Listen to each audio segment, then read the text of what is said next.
দেশের ব্যবসায়ীদের চিন্তা ভাবনার পরিবর্তন দরকার। নিজের জন্য নয়, দেশের জন্য ব্যবসা করার কথা বললেন বিএনপির মহাসচিব মির্জা ফখরুল ইসলাম আলমগীর।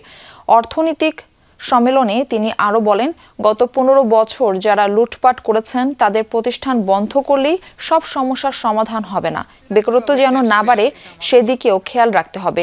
ফখরুল বলেন, বিএনপি একটি দায়িত্বশীল রাজনৈতিক দল। অর্থনৈতিকভাবে দেশকে এগিয়ে নিতে ছাপ রেখেছে দলটি।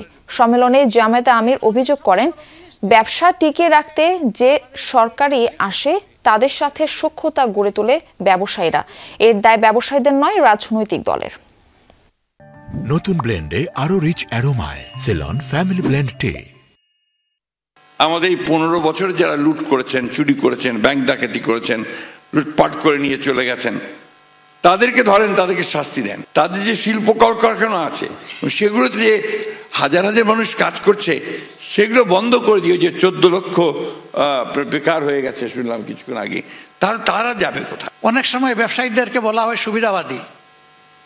যখন যে সরকার আসে তার সাথে লাইন দেয়, কেউ লাইন দেয় মনের আগ্রহে, আর কেউ লাইন দেয় বাধ্য হয়ে। আর লাইন দেওয়া ছাড়া কোনো উপায় থাকে না, ব্যবসাকে বাঁচাতে পারে না।